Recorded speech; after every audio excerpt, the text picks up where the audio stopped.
Voy a compartir, voy a compartir la pantalla eh, para tener una referencia en la presentación que estoy realizando.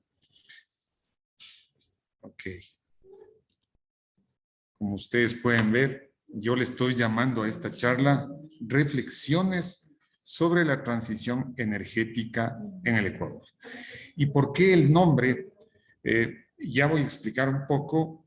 Se toma este nombre, bueno, de varios temas. De hecho, hay una coyuntura, no solamente en el Ecuador, sino a nivel mundial. Esto de la transición energética hacia modelos de desarrollo más sostenibles, digamos así. Y también porque una de las empresas públicas de energía, concretamente SELEC, tiene en su plan estratégico la palabra transición energética, ¿no? Pero todos nos hemos preguntado, bueno, ¿qué es esto de la transición energética? Entonces, voy a empezar por ahí, ¿no? Y voy a empezar por la transición, después regresaré a la parte de los proyectos. Bien, ¿qué es la transición energética? Es la pregunta primera que la planteo en esta charla y a todos los asistentes. Pues como referencia, perdón, como referencia voy a poner unas definiciones de transición energética que constan en algunas fuentes bibliográficas, ¿no? Por ejemplo, fíjense lo que dice ahí. Transición energética dice, es un cambio, la primera, un cambio significativo en un sistema de energía, dice ahí, que podría estar relacionado con un factor o con una combinación de factores tales como estructura del sistema, escala, economía y política energética. Esto es tomado de la World Energy Council del 2014. Entonces, hablamos de un cambio significativo, dice ahí, de un sistema de energía. Si una transición nos empieza a dar la idea de un cambio significativo. Otra definición que la quiero plantear dice, segunda, es un cambio estructural a largo plazo en un sistema energético, a diferencia de un cambio en una tecnología energética específica o en una fuente de combustible en particular. Entonces, hablamos de un cambio estructural. En el primer caso, cambio significativo, y en el segundo caso, cambio estructural. La tercera dice, esto surge por la necesidad de acciones climáticas para mitigar el calentamiento global. Esta es una definición que contribuye a la sostenibilidad, que lo dan dos autores, Armaroli y Balzani. Es decir, como que el impulsor es estas acciones para mitigar este cambio climático. Y ahí están detalladas, perdón, están ahí detalladas las acciones, ¿no? Dice, mantenerse dentro de los 1.5 grados que propone el Acuerdo de París requiere detener las emisiones de gases de efecto invernadero para los años 2040 a 2050. Segundo, dice, implica descarbonizar los sistemas energéticos, es decir, abandonar los combustibles fósiles que provienen del petróleo, el petróleo mismo, el gas natural, el diésel, etcétera, el carbón, y reemplazarlos por fuentes de energía renovables, que yo les llamaría no convencionales, y cita algunas, incluido la energía nuclear, ¿no? Y ahí están, fíjense, las fuentes de energía renovable como la eólica, la hidroeléctrica, la solar, geotérmica, marina, undimotriz, entre otras, ¿no es cierto? Bien, esta es la propuesta de transición energética de acuerdo a la academia, de acuerdo a algunos estudiosos, pero yo quiero quedarme con estas dos palabras que mencioné antes, ¿no? Un cambio significativo y un cambio estructural. Ahora bien, ¿qué debería ser la transición energética en el Ecuador? Y ahí es donde quiero citar los lineamientos estratégicos de las empresas que están en nuestro país, las públicas, específicamente SELEC y CENEL, ¿no? Si ustedes se fijan en esa lámina, que la fuente es SELEC, la misión de SELEC dice, lideramos la transición energética. Dice, mediante soluciones integrales de energía con innovación y creación de valor sostenible. Esa es la misión de la empresa SELEC. Y voy a poner inmediatamente la misión de la empresa CENEL. Fíjense lo que dice ahí. La misión dice, distribuir y comercializar energía eléctrica gestionando la expansión de la cobertura del servicio con calidad y eficiencia en un marco de sostenibilidad, considerando varios aspectos. Bien, primero yo quiero plantear aquí un primer cuestionamiento, ¿no? Fíjense, las dos empresas públicas ustedes saben, SELEC es la responsable de la generación y la transmisión de energía y CENEL es responsable de la distribución. CENEL incorpora o agrupa varias de las empresas eléctricas, no a todas obviamente, pero digamos que es la empresa más representativa de la distribución. Fíjense que la misión de CENEL está más orientada a su razón de ser, ¿no es cierto? Es decir, distribuyo y comercializo energía. En cambio, la misión de la SELEC habla de un liderazgo en la transición energética. Yo les puedo decir, por mi experiencia que he trabajado inclusive en la Corporación Eléctrica del Ecuador, yo nunca estuve de acuerdo con esta misión. Estaba más de acuerdo con una previa que había antes, donde hablaba precisamente de la realización de estudios, de producir energía eléctrica, de transmitir la energía eléctrica, ¿no? Entonces, pero tampoco, digamos, discreparía si es que tengo claro lo que es la transición energética, y ahí viene el problema, porque no tenemos claro precisamente qué es esa transición energética. Y lo digo considerando que desde mi punto de vista, y estoy de acuerdo con las definiciones que pusimos hace un momento, la transición debería ser un cambio estructural, un giro, digamos, una nueva visión y conducción del sector energético. ¿Hacia dónde? Ahí viene el problema, ¿no? ¿Hacia qué? ¿Este cambio qué debería involucrar? ¿Solo un cambio organizacional de las empresas que pertenecen al sector? ¿O un cambio inclusive de la política energética del país? Digamos, la política del sector eléctrico. Y yo le incorporaría inclusive esa política dentro de la macropolítica energética, en la cual inclusive está el sector de hidrocarburos, porque todo está relacionado, como vamos un poco a discutir en esta charla, ¿no? Entonces, el primer cuestionamiento que yo mismo propongo es esto, ¿no? ¿Realmente estamos en una transición energética o no? Estamos yendo, estamos caminando, estamos construyendo esa transición. ¿Hacia dónde va esa transición? ¿Solamente a cumplir proyectos o a construir proyectos de generación, a construir líneas de transmisión, a construir más sistemas de distribución? ¿O qué? Entonces, primer cuestionamiento ahí, ¿no es cierto? Muy bien. En esta lámina muestro la estructura general del sector eléctrico, ¿no? Normalmente las empresas del sector manejan esta lámina. Ustedes tienen ahí la generación de energía, que en este caso está a cargo de SELEC. Después tienen la distribución, digamos que estaría CENEL y las empresas eléctricas. Ahí ven en el gráfico algunos gráficos de centrales hidroeléctricas, termoeléctricas, las famosas torres de transmisión, subestaciones, y finalmente llegamos a la distribución, donde estamos ya los consumidores, digamos. Aparentemente es un sistema simple, ¿no? Pero ustedes saben, y los que han estudiado la temática eléctrica o electrónica saben que no es tan simple.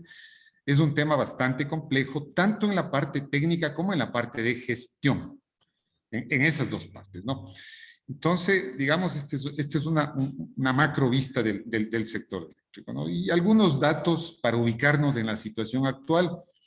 Nos dice que nuestra capacidad de generación en el año 2022, voy a coger como referencia al año 22, estaba en aproximadamente 6.600 megavatios en total la capacidad, y la capacidad instalada en transformación, ahí lo tienen, al año 2022 estábamos en 17.328 MVA. Estos son datos que ustedes los pueden encontrar en la página web, tanto del Ministerio de Energía y Minas como de la SELEC o de la CENEL. Bien, entonces, ¿cuál es el tema de aquí? Bueno, si tengo una situación, digamos, una capacidad, ya vamos a ver un poco también desagregada en la parte de termoelectricidad e hidroelectricidad. El problema es, ¿qué voy a hacer cuando enfrento la demanda, ¿no? Ahí está una curva de demanda que se manejaba en la corporación el año pasado. Entiendo que esto debe haber sido, digamos, ajustado, pero que para efectos de esta charla nos da una idea bastante buena. Situémonos, por ejemplo, en el año 2022, ¿no? Ustedes ven más o menos la primera curva, en la que está más abajo, teníamos un crecimiento de 4.8, ¿no? Y se preveía, en este crecimiento, se estaba previendo que la demanda iba a crecer, inclusive podía llegar al 7, casi al 7%. Si ustedes se fijan, a partir del año 22 hasta el año 35, hay un crecimiento de la demanda, ¿no? Un primer crecimiento de 5,9% y hay otro otro escenario de crecimiento del 6,9%.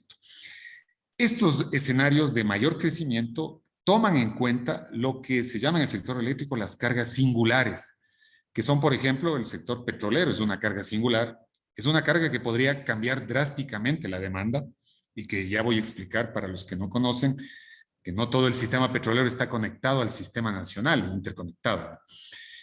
La otra carga singular podría ser los camaroneros, por ejemplo, que normalmente están usando motores a diésel y que también están en un proyecto que necesitan que se les dé energía del sistema nacional. Y también el sector minero, cuya expectativa de crecimiento pues también es bastante interesante, ¿no? Es decir, se esperaría un crecimiento interesante del sector minero. Si se cumplirían todos esos factores, los escenarios de crecimiento de la demanda efectivamente podrían llegar a estos valores. Pero ¿cuál es el efecto de esto? El efecto de esto es precisamente si vamos a ser capaces en el, digamos, corto, mediano y largo plazo de resolver esa demanda. El año pasado, acuérdense, a finales del 2022 ya se estaba hablando de que podía haber un efecto del estiaje y podrían haber habido cortes de energía. No los hubieron en buena hora, pero en este año la situación ¿ha cambiado o no ha cambiado? Entonces, en esa parte precisamente voy a dar algunos datos, ¿no? Fíjense, nuestro país tiene una estacionalidad en la parte hidroeléctrica, ¿no? Estacionalidad, ahí están, por ejemplo, las curvas de estacionalidad y está a la izquierda ustedes tienen la generación hidroeléctrica del Ecuador en la vertiente del Pacífico y a la derecha tienen la generación hidroeléctrica en la vertiente del Amazonas, a la Amazonía. Evidentemente, las mayores centrales de generación, las más grandes, están en la vertiente del Amazonas. Ustedes ven ahí la Coca-Cola Sinclair, que tiene 1.500 megavatios. Tienen la central Molino de Paute, 1.100 megavatios, etcétera, ¿no? Entonces, suman casi 4.000 megavatios. En cambio, en la vertiente del Pacífico, tenemos centrales hidroeléctricas, por supuesto, pero digamos que en el mejor de los casos estamos llegando a 800 y un poco más de megavatios. Y esta estacionalidad que yo explicaba es precisamente que durante los meses de noviembre, de octubre prácticamente, si ven la curva de arriba, en octubre empieza a bajar, ¿no? La vertiente del Amazonas, si baja el agua y nos quedamos sin energía, sin suficiente energía en las centrales hidroeléctricas que están en la vertiente del Amazonas. Y deberían tomar relevancia entonces las centrales del Pacífico, pero las centrales del Pacífico no logran llegar a suplir toda esa capacidad, como los 4.000 megavatios que tenemos en la vertiente del Amazonas. Esto es lo que trae al Ecuador un problema que siempre lo hemos tenido desde que se llama el estiaje, ¿no? Que empieza en octubre, ustedes ven a la derecha del gráfico, octubre, noviembre, diciembre, y se puede extender hasta febrero o marzo inclusive. Para que ustedes tengan una idea, el año pasado, una de las opciones para resolver el problema del estiaje fue comprar energía a Colombia. Y de acuerdo a información que dispongo, que tiene el colegio inclusive, se pagaron alrededor, me parece, de 85 millones de dólares, ¿no? En compra de energía a Colombia para precisamente evitar el estiaje. Pero ¿cuáles eran los otros factores que nos conllevaron a esa situación o nos podrían conllevar más todavía? Es precisamente esa capacidad de generación que supla esta energía hidroeléctrica. ¿Cuál debería ser en el actual momento? La termoeléctrica. Entonces la pregunta es, ¿tenemos suficiente energía termoeléctrica? Tenemos un parque alrededor, voy a hablar en cifras macros, alrededor, digamos, de 1.000 megavatios. Y la pregunta es, bueno, ¿está disponible o no está disponible? El año pasado, hasta información que tengo, hasta enero del año 2022, la indisponibilidad termoeléctrica estaba bordeando los 600 megavatios. Es decir, ¿qué significa indisponibilidad? Que si yo, por ejemplo, tengo 1.000 megavatios, tengo equipos y centrales por 1.000 megavatios, solamente podían funcionar máximo 400, porque 600 estaban indisponibles. ¿Por qué razón? Por varias. Podría ser porque no se hicieron mantenimientos, porque de pronto se dañaron o hubo una falla de pronto temprana en el pasado, en el corto pasado, llamémosle así, porque de pronto no hay repuestos o simplemente por gestión. Desde mi punto de vista, y esto es una de las cosas que yo siempre he mantenido, desde mi punto de vista, yo atribuyo que el mayor factor para llegar a situaciones como aquellas es precisamente la falta de gestión, y una gestión adecuada en el sector eléctrico. Y no solo hablo por SELEC, sino por CENEL, por todo el sector, ¿no? Porque esto es un problema integral. Es decir, yo ya sé que en esos meses tengo problemas, bueno, tendría que haber tomado previsiones y la estadística nos va a dar cuenta de esto, ¿no? Otro de los factores por los que no tuvimos los apagones, llamémosle así, los cortes de energía fue porque ventajosamente las centrales más grandes de generación, como Coca-Cola Sinclair, de alguna forma han estado contribuyendo con bastante energía. Se ha podido inclusive, digamos, almacenar agua. Es decir, ¿pero qué pasaría en un escenario, por ejemplo, si Coca-Cola Sinclair fallara o si Coca-Cola Sinclair tiene que salir por un mantenimiento programado o mantenimiento predictivo? Entonces, el sistema empieza a adolecer de un problema, de un gran problema, ¿no? Bien, eso en cuanto a la estacionalidad. La siguiente lámina nos muestra el plan de expansión de la generación. Esto es interesante porque si ustedes se fijan en los años, fijémonos, por ejemplo, en 2021. En 2021, esto es de acuerdo al Plan Maestro de Electricidad, que es público, ustedes lo pueden encontrar en la página web, el documento completo inclusive. En el año 2021 debió haber ingresado una generación, según esto, una generación hidroeléctrica en total de 254 megavatios. En el 2022 se hubiese esperado que ingresen 237 megavatios en esa que dice ERNC, que son energías renovables no convencionales. En el 2023, en este año, de acuerdo al Plan Maestro, se esperaría que ingresen 119 megavatios en energías renovables no convencionales, más 77 megavatios en termoelectricidad. Si se dan cuenta, todo esto, digamos, era lo planificado, ¿no? Entiendo que el Plan Maestro último era desde el 2021 al 2025. Pero fijémonos un poco hacia la derecha. Fíjense que, de acuerdo a este plan, en los años, por ejemplo, 2029, 2030, 2031, debería entrar una gran cantidad de energía, sobre todo hidroeléctrica, ¿no? Fíjense, por ejemplo, en el 2029, 595 megavatios. Este corresponde, para su información, al proyecto Cardenillo. Y en el 2030 y 2031 debería entrar el proyecto hidroeléctrico Santiago, fíjense, ¿no? Entonces, la pregunta que nos hacemos es, bueno, ¿se va a cumplir con esto? Estamos 2023. Estamos hablando que, por ejemplo, el Cardenillo debería ingresar en el 2029. La pregunta es, bueno, ¿vamos a llegar en 6 años a tener construido y operando el proyecto Cardenillo? Esa es precisamente la pregunta. Vamos, por ejemplo, en el 2030 a tener construido y operando el proyecto hidroeléctrico Santiago, que es un megaproyecto, ¿no? Es un megaproyecto. Fíjense en la parte derecha, es decir, vamos a tener que incorporar hasta el 2031 aproximadamente 6,000 megavatios, es decir, estaríamos duplicando más o menos la capacidad de generación que tenemos ahora. Entonces la pregunta del millón, digamos, en términos coloquiales es, ¿lo vamos a poder hacer o no lo vamos a poder hacer? Y claro, aquí viene la cruda realidad del Ecuador, ¿no? La cruda realidad del Ecuador es que los proyectos no se hacen todavía. Fíjense, ahí están los famosos proyectos PPS, que se llaman los proyectos públicos de selección, que llevan gestionándose desde hace aproximadamente 4 años. Hay algunos proyectos ahí, está el Villonaco 2, 3 son eólicos, el Aromo fotovoltaico, el Conolopus Galápagos fotovoltaico, hay un bloque de energías renovables no convencionales que es el ERNC, que es de 500 megavatios. Fíjense, hay algunos proyectos, ahí está el Cardenillo, el Santiago. Entonces, esto es precisamente el segundo cuestionamiento que yo planteo en esta charla, ¿no? Bueno, ¿cuándo se van a hacer esos proyectos y por qué no se los han hecho? Y bueno, recién las noticias, hace unas semanas, vi que se había ya firmado, por ejemplo, el contrato del proyecto Villonaco 2 y 3. Estamos hablando de un poquito más de 110 exactamente, 110 megavatios, es un proyecto eólico, ¿no? Pero averiguando con el Ministerio de Energía y con la CELEG inclusive, y con la gente que ha estado responsable, inclusive con las empresas privadas que han estado involucradas, nos dicen, sí, mira, se firmó el contrato, pero todavía falta un montón de cosas por recorrer. Está ya firmado el contrato. Por ejemplo, cojamos Villonaco. pero todavía no se ha resuelto el tema del fideicomiso. ¿Qué es esto del fideicomiso? Para los que no conocen.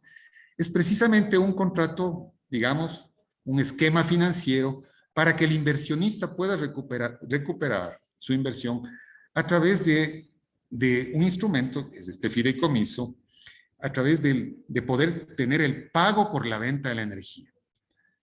El fideicomiso, el esquema de fideicomiso es un esquema que se lo utiliza en muchos países del mundo. Es un instrumento precisamente que garantiza digamos, un pago en un contrato de cuando entra un IPP, un Independent Power Producer, un generador independiente de energía, y que puede garantizar un PPA, el famoso Power Purchase Agreement. Entonces, ahí uno de los instrumentos que tiene que quedar totalmente claro y bancable. Bancable significa que sea aceptado por los bancos internacionales, quienes van a poner el dinero, y por los inversionistas. Eso se llama bancable, que sea bancable. Entonces, esa es la pregunta. Bueno, ¿se tiene ya ese fideicomiso bancable en Millonaco? Hasta donde yo conozco, y desde lo que yo he conversado con varios actores, no todo. Perfecto, se firma en el 2023, pero ¿en qué tiempo podría empezar? Pero, ¿qué empezaría? Fíjese, no es que ya vendría la central, empezaría recién la fase de construcción. Imagínense, recién la fase de construcción, es decir, que digamos que empieza ya mismo la construcción. No sé cuánto dure la construcción, habría que decir, bueno, Millonaco, ¿cuánto va a durar? ¿Un año, 2 años? No sé. Entonces, posiblemente de aquí a 1 año, 2 años, en el mejor de los casos, podría estar Millonaco 2 y 3, en el mejor de los casos. Y el resto de proyectos, aquí tengo algunos comentarios y ahí ustedes ven en la columna de la derecha algunos signos de interrogación, ¿no? Por ejemplo, digan ustedes, cojamos el proyecto El Aroma, porque el segundo dice, es un proyecto de 200 megavatios, dice, fue adjudicado en diciembre de 2020, pendiente firma el contrato. No sabemos cuándo se va a firmar el contrato, no sé si ya se lo firmó. Yo, desde la información que tengo, no se lo ha firmado. Y alguna vez que hablaba con alguien que estaba de responsable de este proyecto, me decía, pero fíjate que si se firma el contrato, aún falta resolver el tema de la transmisión, es decir, la conexión eléctrica al sistema de transmisión y el famoso fideicomiso. Entonces, si no tengo el fideicomiso y no tengo la transmisión, y en algunos y la mayoría de estos todavía ni siquiera tengo las licencias ambientales, entonces, por más que firme un contrato, no voy a poder comenzar la construcción. ¿Cuánto creen ustedes que puede tomar la construcción de un proyecto Cardenillo o Santiago? Hablemos, por ejemplo, de Cardenillo, casi 600 megavatios. ¿Cuánto? ¿2, 3, 5 años? No lo sé. A lo mejor un contratista te puede decir, sí, yo lo hago en 3 años. Pero fijémonos la historia, señores y señoras. Veamos qué pasó con los proyectos. Hay algunos megaproyectos anteriores que no se han terminado todavía. El famoso Toachi Pilatón. Creo que está más de 10 años, me parece, desde que inició. Hay un conflicto con la empresa china, la contratista principal. Eran 2 contratistas, ¿no? Una rusa y una china. Hubieron algunos problemas contractuales. Fíjense, 10 o más años el proyecto en una fase de construcción y no se termina. Ahora se ha quedado estancado, entiendo yo, porque están tratando de llegar a un acuerdo o tratando de resolver ese problema. Entiendo que los administradores del contrato lo estarán viendo, pero la historia, ¿qué nos dice? Que ese proyecto en más de 10 años no ha sido construido. Hay otro que es el famoso proyecto Quijos, que también tiene problemas contractuales, que también se quedó suspendido. El otro proyecto es el Mazar Dunas, que también está suspendido. Entonces, la historia de nuestro país lamentablemente nos dice que no se han cumplido los plazos. Y no es que no se cumplen los plazos en 2, 3 meses, 6 meses. Los plazos no se cumplen en años. Veamos, por ejemplo, el Coca-Cola Sinclair. Vámonos a la historia. ¿Cuánto demoró construir ese proyecto? Digamos, ¿cuánto demoró gestionar ese proyecto? Creo que lo empezó el gobierno de Rafael Correa con los estudios definitivos y después empezó la construcción. Me parece que, no tengo el dato exacto, pero me parece que fue 2016 o 17 que se terminó. Es decir, hablamos como 10 años. Y es un proyecto de 1.500 megavatios. Entonces, fíjense el que yo les decía, el Santiago es más grande que Coca-Cola Sinclair. ¿Cuándo puede estar construido ese proyecto? Entonces, todo eso nos lleva a pensar que van a haber escenarios de no cumplimiento de generación, evidentemente, ¿no? Entonces, y ahí tenemos esto, ¿no? Que es la parte que más me preocupa y que es el tercer tema de reflexión, ¿no? Esta es una lámina que nos iba indicando la generación deficitaria respecto al cumplimiento del plan maestro. Me explico. Por ejemplo, si nos situamos en el año 2022, ustedes ven en esas barritas, dice menos 442. ¿Qué significa? Significa que en el año 2022 debieron haber ya ingresado nueva generación por 442 megavatios y no ingresó. En el año 2023, de acuerdo a este cuadro, dice que debió o debería ingresar por lo menos 326 megavatios, considerando que ya debieron ingresar 77 megavatios termoeléctricos y 420 de energías renovables. Fíjense, ahora bien, si no hemos cumplido ni siquiera lo que estamos diciendo, entiendo que este cuadro ya debería actualizarse, ¿no? Es decir, yo me atrevo a decir que en el 2023 esta cifra debería estar sobre los 500 megavatios de generación, nueva generación que no se ha incorporado al sistema nacional interconectado, nueva generación. Entonces, el problema realmente no es menor, el problema es complejo.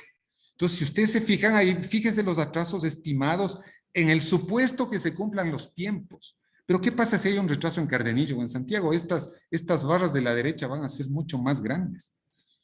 He ahí el problema, ¿no?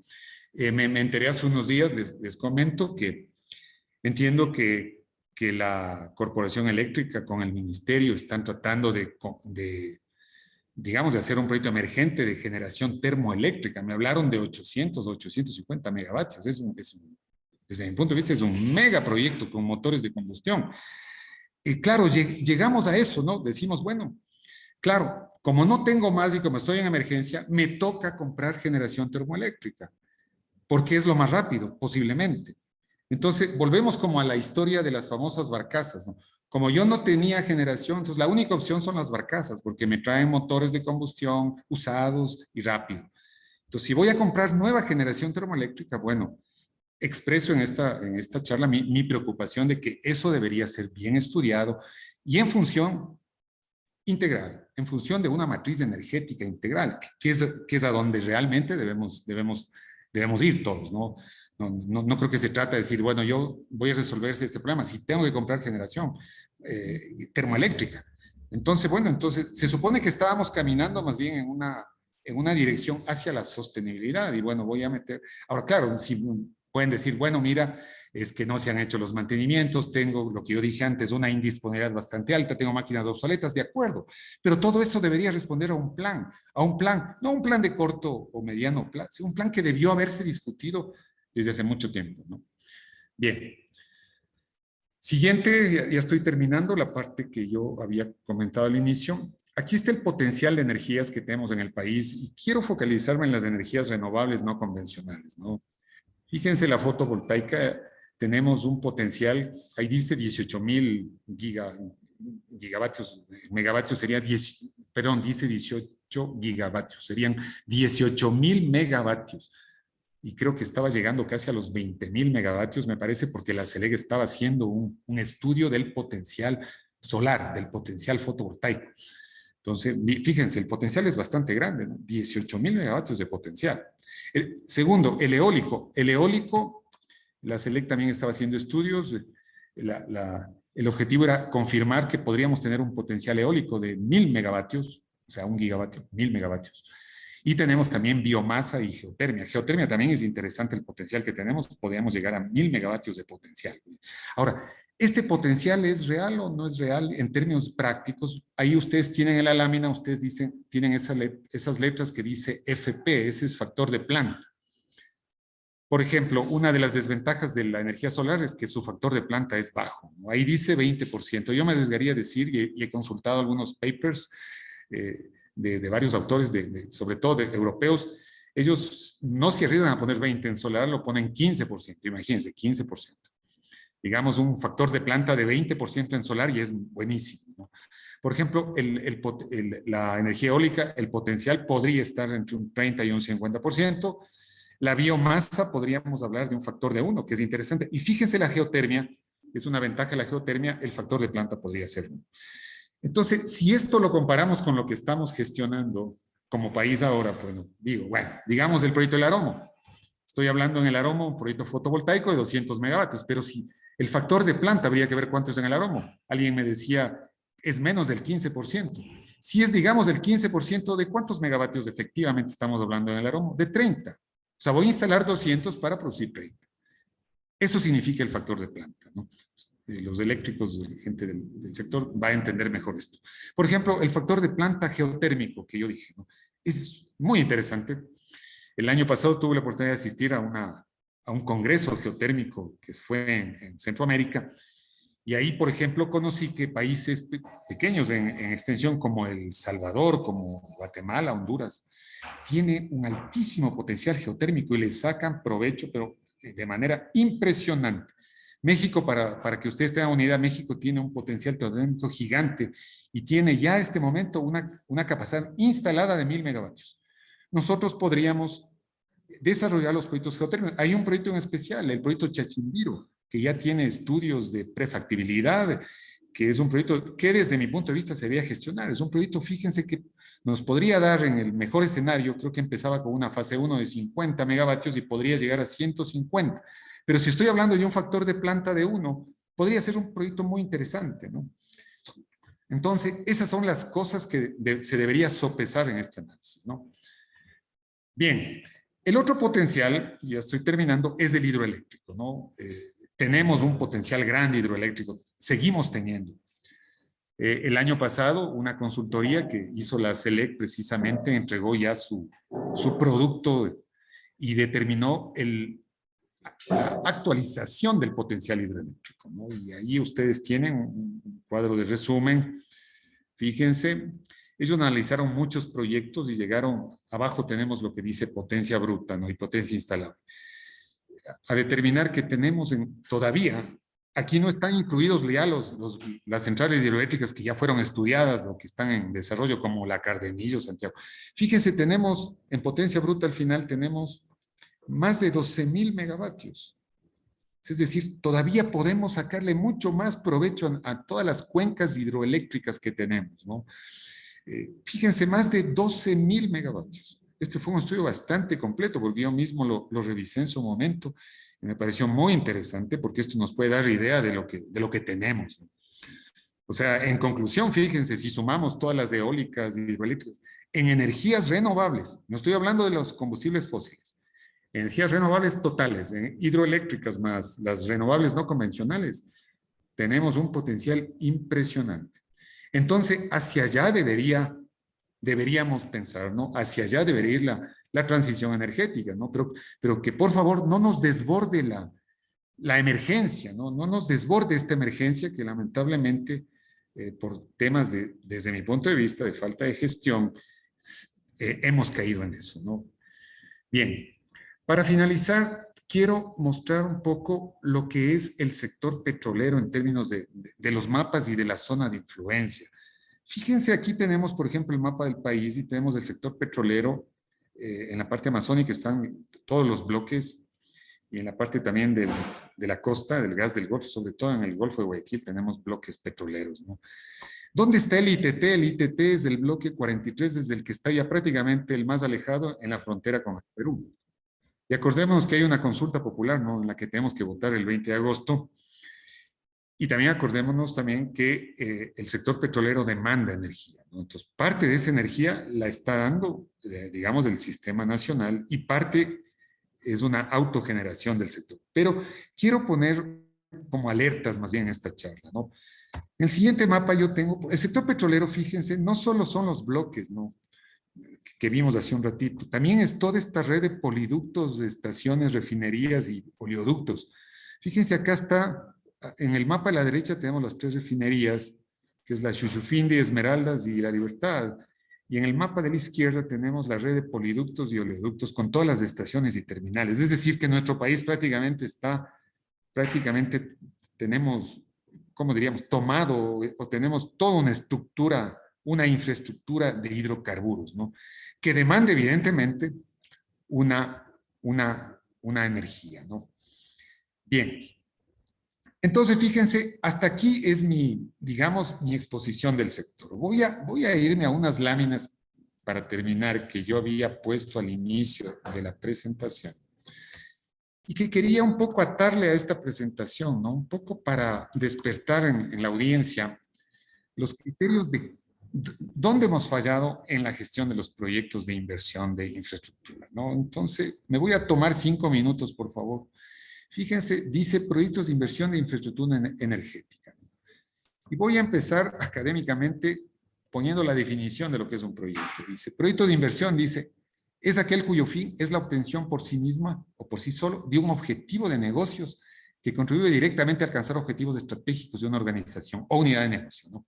Entonces, por ejemplo, incrementar reservas petroleras es un objetivo, es un proyecto de inversión. Por ejemplo, el ITT.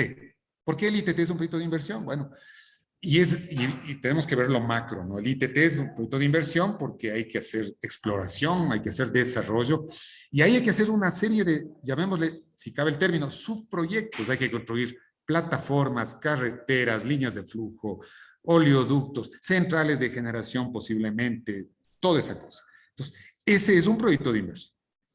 Incrementar la capacidad de una refinería también es un proyecto de inversión. Un aprovechamiento geotérmico es un proyecto de inversión, por ejemplo, el Chachimbiro, que conlleva toda una serie de estudios complejos al inicio y después del desarrollo. O construir y operar un proyecto hidroeléctrico, ¿no? Como el Santiago es un proyecto de inversión. Entonces, ¿cuál es el problema que ha pasado en el Ecuador? Y esto lo digo con conocimiento de causa, y porque hemos hecho investigaciones. Precisamente mi tesis de maestría fue hacer una evaluación de los proyectos del sector hidrocarburífero y del sector eléctrico. ¿Cuáles proyectos cumplieron o no cumplieron metodologías rigurosas? Y lamentablemente el resultado fue que la mayoría no lo hicieron en el Ecuador. Y precisamente por eso los proyectos han fallado en presupuesto, en cumplimiento de tiempos, en calidad, etcétera, como los que mencioné anteriormente, ¿no?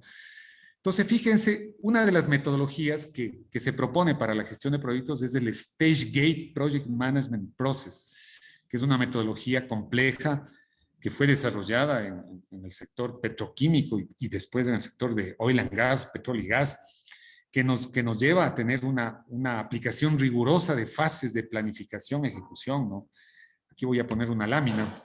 El Stage Gate nos dice que en un proyecto tenemos que ser muy rigurosos en cumplir todas estas fases, ¿no? La identificación de oportunidades, la ingeniería conceptual, la ingeniería básica, en términos de lo que maneja el sector eléctrico, ¿dónde estaría la prefactibilidad y la factibilidad? Estaría aquí, ¿no? En ingeniería conceptual e ingeniería básica, es decir, para lograr ese diseño definitivo. Y una vez que yo tengo el diseño definitivo, recién ahí irme a una ejecución. Entonces, el problema es que la mayoría de proyectos han fallado, inclusive en la ingeniería básica, ¿no? Porque no han llegado a hacer un diseño definitivo con un grado de aceptación o un grado de definición que se llaman proyectos mayor al 90%. Entonces, claro, en una fase de ejecución hay que hacer órdenes de cambio, que hay problemas, etcétera. Y los proyectos terminan estancándose, terminan habiendo líos con los contratistas, terminan habiendo indefiniciones de ingeniería ya en la fase de ejecución, lo cual desde mi punto de vista es terrible, ¿no? Y eso tiene un impacto gigantesco, digamos, en costo y tiempo, no solo para las empresas, ¿no? Sino para el Ecuador. Entonces, yo quería un poco también, como última reflexión, decirles, vean, no hay un cumplimiento riguroso de metodologías, no hay de proyectos complejos, no lo hay. Hay muchas fallas, por ejemplo, podemos tomar ejemplos cualquiera, ¿no? Se me ocurrió este momento el Coca-Cola Sinclair. Es una central de generación que en su momento había informes, inclusive de Contraloría, que decía que había problemas en el túnel, en la tubería de conducción, que había, digamos, había porosidad en la tubería, había problemas en el túnel. Entonces, ese tipo de problemas, ¿qué son? Problemas técnicos. Esos problemas debieron o deberían haberse resuelto en la fase de ejecución, ¿no es cierto? Entonces, son problemas que a lo mejor en algún momento habría que ver los escenarios de si podrían o no podrían afectar la operación normal. ¿Y por qué pongo Coca-Cola Sinclair? Porque es la central más grande, porque un cierre o una parada, digamos, de Coca-Cola Sinclair podría ocasionar un gran problema al Ecuador. Estamos hablando de 1.500 megavatios. Y el otro problema de Coca-Cola Sinclair, lo que ya deben conocer muchos de ustedes, la famosa, ahora le llaman así, la famosa erosión regresiva del río Coca, que per se no es un problema del proyecto de la central hidroeléctrica, pero es un problema de la naturaleza, ¿no? Ahí hay una discusión entre expertos, pero eso también podría ocasionar que la central hidroeléctrica pueda parar su operación. Entonces, si nos vamos a esta metodología, ¿dónde debió haberse discutido el tema de riesgos y todo el tema de Coca-Cola? Pues en la fase temprana, ¿no? En la fase de identificación de oportunidades, antes de empezar la ejecución. Imagínense el costo que sería ahora, o que debería ser, tomar medidas de mitigación. Entonces, esto quería dejarles un poco con esta inquietud al final. Y al final me voy a ir a la última lámina donde he plasmado las inquietudes, ¿no? Yo les llamo reflexiones, ¿no? Están en desorden. Un poco lo que quiero es también un poco motivar, digamos, que ustedes piensen, analicen qué hay detrás de cada una de estas, ¿no? Tengo, por ejemplo, la primera, dice, proyectos hidroeléctricos grandes como Toachi, Pilatón, Quijos, Mazarduna, no se han terminado aún. Creo que van más de 10 años y no se han acabado, hay problemas. Segundo, la central hidroeléctrica Coca-Cola Sinclair dice, habría que determinar escenario más probable de operación para los próximos 5 años, pero ser realista en los escenarios, ¿no? No es que decir, mira, sí, el equipo de estudios dijo que el escenario dice que la central no va a fallar, ¿no? Un escenario tiene que hacerse digamos, con respaldos, tiene que inclusive correrse software, análisis de riesgos, no solo cualitativos, cuantitativos, modelos de Monte Carlo, con variables, con modelación de funciones, es decir, y ahí podemos analizar. Yo no sé si haya hecho eso, espero que la unidad de negocios Coca-Cola Sinclair y la misma Select tengan ese tipo de estudios. Desconozco, desde el conocimiento que tengo no lo han hecho. Tercero, recuperación del parque termoeléctrico. Habría que ver la situación actual versus un plan de corto y mediano plazo. Les comenté que conocí que están comprando 850 megavatios en motores de combustión. La pregunta es, bueno, ¿es malo? ¿Por qué hacerlo de esa forma? ¿Por qué no lo hicieron antes? ¿Por qué no pensar en las otras formas de generación? Etcétera, ¿no? Siguiente, incorporación de energía renovable hidroeléctrica, geotérmica, eólica, fotovoltaica, todas las que, como ya les mencioné hace un momento, el Ecuador tiene potencial, tenemos prácticamente todas las energías, entonces ahí lo puse pendiente. Creo que todavía no hay una discusión seria respecto a este tema. No creo que la discusión es simplemente decir, bueno, voy a contratar un proyecto como el Chochimbiro, ¿no? Yo creo que hay que verlo multidimensionalmente y en términos integrales, totales. Sistema de transmisión, me parece que falta una articulación con la generación nacional y con el CEIB. El CEIB es el sistema eléctrico petrolero. Y digo articulación, ¿no? Porque, por ejemplo, sé que, por ejemplo, a través del BID se están financiando las nuevas subestaciones y los sistemas de transmisión, donde está la unidad de negocio Transelectric. Pero, por ejemplo, sé de que la subestación que estaba incluida en el paquete BID, me parece que es el BID 5, la subestación en Cotopaxi, la Tanicuchi. Me parece que si esa subestación no se articula con lo que está haciendo la empresa eléctrica Cotopaxi, vamos a estar en problemas. Y hasta donde sé, la Cotopaxi recién está haciendo términos de referencia, es decir, que podría darse el escenario que se tiene la subestación de transmisión, pero no se tiene la subestación y todas las obras que me conllevan la distribución. Entonces, no tengo una articulación. Ese es un ejemplo. Yo creo que hay desfases grandes entre la transmisión y la distribución. El siguiente, interconexión con Perú, fíjense, creo que es más de 5 años de atraso, y les puedo contar que cuando yo trabajé en la CELEG en el año 2014, ahí empezamos y teníamos ya la preingeniería del proyecto. Imagínense 2014, ahorita vamos 2023, 9 años. 9 años y el proyecto, me parece que hay estudios, pero el proyecto no creo que tiene todavía una fecha de inicio. ¿Y cuál sería la ventaja de interconexión con Perú? Precisamente esa flexibilidad de poder vender y comprar energía en grandes cantidades precisamente para épocas de estiaje, y que nos podría dar inclusive a nosotros un excelente ingreso económico, ¿no? Entonces, fíjense, son proyectos que se han quedado demasiados. Siguiente, el tema de la movilidad eléctrica. Lo planteo también, creo que todavía está pendiente conocer cuál es el plan integral del Ministerio de Energía.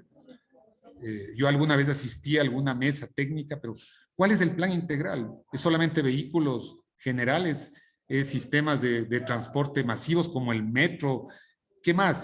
¿Cuál es el plan para reforzar o construir líneas de distribución acorde a un proyecto de este tipo? Siguiente, incremento de la generación con gas natural.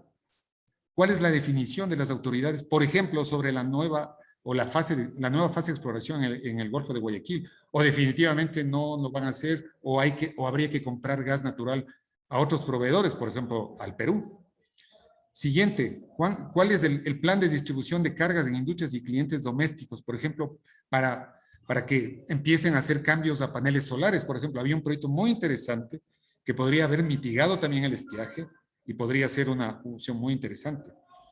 Y la última, la de proyectos, que lo puse, aplicar rigurosamente metodologías de gestión de proyectos, ¿no? Que esto no se lo hace. Y otros temas que creo que son también relevantes. Bien, esta es la presentación. Simplemente quería dejar una frase que normalmente me encanta esta frase de uno de los pensadores alemanes de la teoría crítica de la Escuela de Frankfurt, que dice que habla sobre la tecnología y por qué la tecnología, porque la tecnología está muy metida en el sector eléctrico y en el sector que nos compete, y dice, ¿no? La tecnología como tal no puede ser separada del empleo que se hace de ella. La sociedad tecnológica es un sistema de dominación que opera ya en el concepto y construcción de técnicas, ¿no? O sea, estos pensadores están convencidos de que prácticamente la tecnología está siendo un instrumento de dominación y no más bien está siendo más bien un elemento que nos podría a nosotros como países subdesarrollados ayudarnos a salir del subdesarrollo. Esta es la presentación, les agradezco.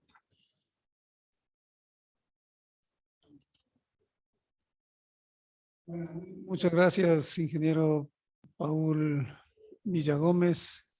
Interesantes los puntos planteados.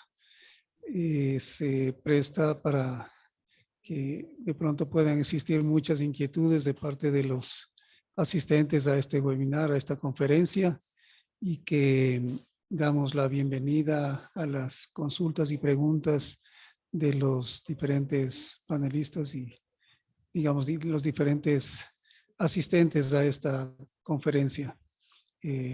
Muchas gracias por la presentación, ingeniero Paul Villagómez. Si existe alguna inquietud por parte de los asistentes.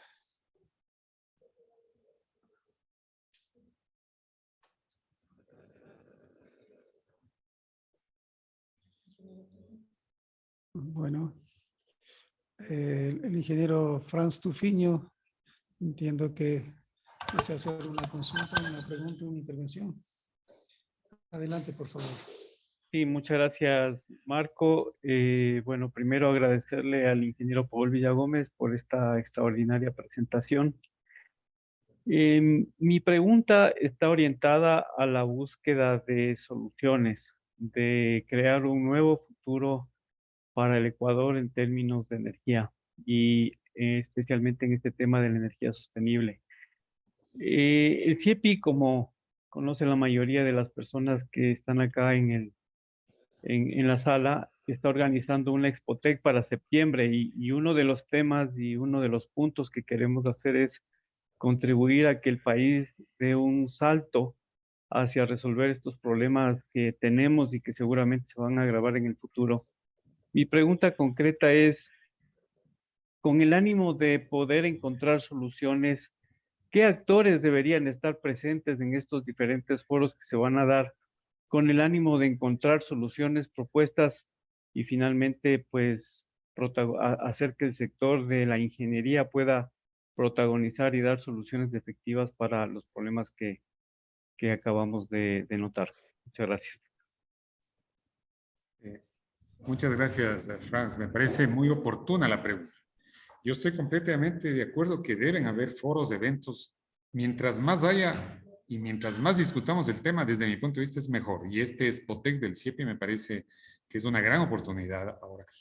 ¿Quiénes deberían participar? Pues hay muchísimos, ¿no? De cajón diría, los responsables del sector energético en Ecuador es el Ministerio de Energía, ahora a través del Viceministerio de Electricidad. Las empresas públicas, evidentemente, es el ex-ENEL, y las empresas eléctricas, pero también hay una serie de actores. Como yo había explicado, hay actores, por ejemplo, los productores independientes de la energía, inversionistas que quieren venir acá a construir esos proyectos de generación, por ejemplo. las empresas petroleras, que como yo dije, no porque son petroleras deberían estar desligadas. De hecho, Petroecuador en este momento depende de la generación de SELEC. SELEC le está dando alguna generación ahí. E inclusive había, el año pasado, yo conocí, había un convenio entre SELEC y Petroecuador, a través de la cual SELEC debería resolverle a Petroecuador la mayoría de los problemas de energía eléctrica que tienen, ¿no? Siguiente, las universidades. La academia, pero en términos, diría yo, no de una participación más bien pasiva, sino una participación activa. Fíjense que tenemos facultades de ingeniería eléctrica en algunas universidades, pero también tenemos facultades de administración, de ciencias administrativas. Tenemos maestrías en gestión de proyectos. El sector eléctrico no solo es un tema técnico, eso es un tema, yo estoy muy ligado a la Politécnica, no solo debería discutirlo la Facultad de Ingeniería Eléctrica, debería, desde mi punto de vista, discutirlo posiblemente la academia en su conjunto, porque hablamos de gestión, es lo que yo dije. Yo creo que una de las principales falencias de nuestro sector eléctrico es la gestión. Gestión, traduciéndole al inglés, viene de lo que es dirección integrada, que es management. Es management, management, la traducción no significa solo dirigir algo, no, es hacer una dirección integral. Entonces, creo que ahí está uno de los grandes problemas. Y cuando hablamos de management, hablamos de las organizaciones, de sus estructuras, etcétera, ¿no es cierto? Porque todo esto finalmente va a conllevar a definir un modelo, o cuál debería ser el mejor modelo de gestión del sector energético, del sector eléctrico. Entonces, si hablamos de un modelo que no existe, yo no lo he visto, entonces este modelo debería estar articulado con una política pública. Debería haber una política, no decretos que digan, mira, ya facilito los inversionistas, perfecto. O la Agencia de Regulación y Control que dice, sí, yo tengo regulación. No, tiene que haber macro, un modelo de gestión articulado a una política pública del sector energético, la cual no debe estar tampoco desarticulada de la política energética integral del Ecuador. Aquí hablamos de gas natural, por ejemplo.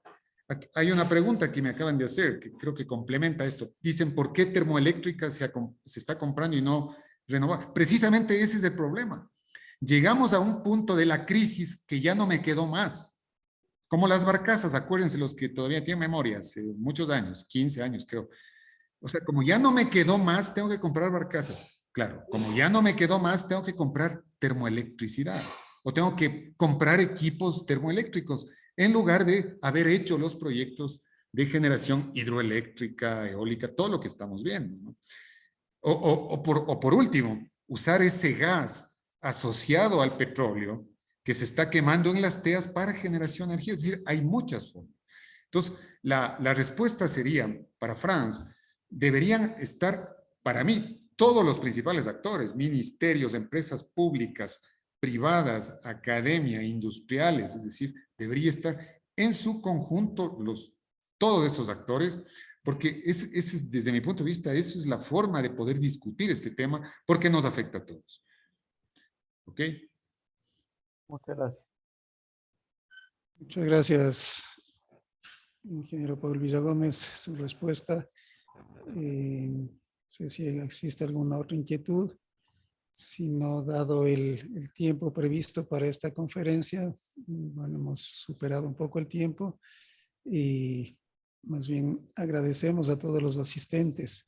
No sin antes recordarles e invitarles por parte del Colegio de Ingenieros Eléctricos y Electrónicos de Pichincha a que sigan asistiendo a las conferencias, a los foros que desde el colegio los realizamos y los impulsamos de tal manera de contribuir al mejor conocimiento de la realidad nacional y de nuestro entorno en lo que se refiere tanto a la parte de eléctrica como de telecomunicaciones y las tecnologías asociadas. De hecho, por eso estamos invitando desde ya a lo que había mencionado el ingeniero Franz Tufiño, miembro del directorio del colegio, a la Feria Expotec que estamos organizando para el 21, 22, 23 de septiembre realizarse en el Centro de Convenciones Metropolitano y a la cual les invitamos a quienes puedan participar como expositores, como conferencistas, panelistas, tanto en la parte de exposición propiamente como en la parte del congreso. Se estará realizando dentro de este magno evento que lo está organizando y lo realizará el Colegio de Ingenieros Eléctricos y Electrónicos de Pichincha. Así es que bienvenidos todos a participar, en general a todas las actividades del colegio. Está próxima por salir la nueva edición de la revista también. Les invitamos a también ser parte de ello. Les agradecemos a todos y cada uno su asistencia.